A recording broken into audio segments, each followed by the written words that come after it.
Wow, புது scooty என்ன அழகாக இருக்கு. வாவ், யாருமே இல்லையே. சார்ஜர் ஸ்கூட்டி வாங்கணும்னு ரொம்ப நாள் ஆசை. பேசாமல் எடுத்துகிட்டு போயிடலாமா? யாரும் இல்லை. ஐயோ, என்னடா இது? ஐயோ, கத்துது. என்ன இது? நல்ல வேலை யாரும் பார்க்கல. ஆனால் சார்ஜிங் ஸ்கூட்டி வாங்கணும்னு ரொம்ப நாள் ஆசை.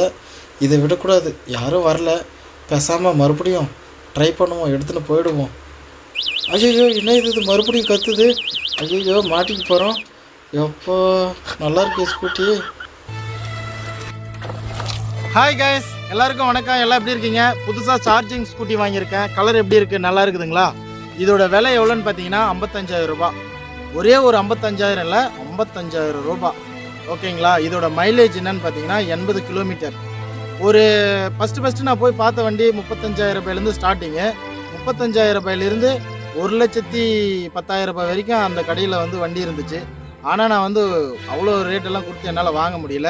நீங்கள் நினைக்கலாம் யூடியூப்பில் வருமானம் வருது, அதனால் பைக்கெல்லாம் வாங்கிட்டாங்க போல அப்படின்னு சொல்லி நீங்கள் நினைக்கலாம். யூடியூப் வருமானமெல்லாம் இல்லை. 1,00,000 ரூபா பஜாஜ் லோன் எடுத்தேன்.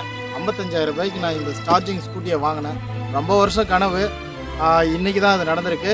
வண்டி எப்படி இருக்குன்றதை, கலர் எப்படி இருக்குன்றதை நீங்கள் கமெண்டில் சொல்லுங்கள். இதோட ஸ்பெஷலிஸ்டெல்லாம் நான் உங்களுக்கு சொல்கிறேன்.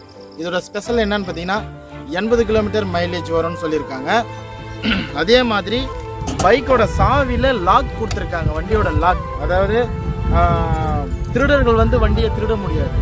இங்கே வந்து பார்த்தீங்கன்னா பூட்டு வரைஞ்சிருக்காங்க. மேலே வந்து பூட்டு ஓப்பன் மாதிரி வரைஞ்சிருக்காங்க. கீழே பூட்டின்னு இருக்கிற மாதிரி வரைஞ்சிருக்காங்க. சென்டரில் வந்து ஸ்டார்ட் பவர் பட்டன் கொடுத்துருக்காங்க. அதாவது இந்த பட்டனை வந்து நீங்கள் அழுத்துனீங்கன்னா, லாக் பட்டனை அழுத்துனீங்கன்னா அந்த சவுண்டு, ஒரே சவுண்டு வரும். வண்டியை தள்ள முடியாது. தள்ளனா சவுண்டு வரும். அதே மாதிரி லாக் ஓப்பன் பட்டனை அழுத்துனீங்கன்னா ஓப்பன் 2 சவுண்டு வரும். சென்டர் பட்டன் அழுத்துனீங்கன்னா ஸ்டார்ட் ஆகிடும். ஸ்டார்ட் ஆன சவுண்டு நமக்கு கேட்காது. அதனால் அப்படியே முறுக்குனாலும் போகாது. இந்த பிரேக்கை வந்து இப்படி பிடிச்சி விட்டதுக்கு அப்புறம் முறுக்குனா தான் இந்த வண்டி வந்து போகும். நல்ல ஒரு ஸ்பெஷலாக கொடுத்துருக்காங்க. டிக்கிக்கு பின்னாடி ஒரு 10 செட் துணி கூட வச்சுக்கலாம். அந்த அளவுக்கு நல்லா இருக்குது. 2 பேர் போகலாம். சூப்பராக இருக்குங்க வண்டி. நல்லா இருக்குது. நிச்சயமாகவே பெட்ரோல் போட்டு சமாளிக்க முடியல. அதனால் அந்த வண்டியை ஓரம் கட்டிட்டு இந்த வண்டியை நான் வந்து எடுத்திருக்கேன். நான் வந்து லோனுக்கு கொடுங்கன்னு சொல்லி கேட்டேன். லோனெல்லாம் கிடையாது, நெட் கேஷ் தான் அப்படின்னு சொல்லிட்டாங்க. அதனால் பஜாஜில் போய் லோன் எடுத்து ஒரு வண்டியை வாங்கிட்டேன். ஓகே, இனிமேல் நம்ம வீடியோ வந்து பார்த்திங்கன்னா இந்த பைக்கில் தான் இருக்கும்.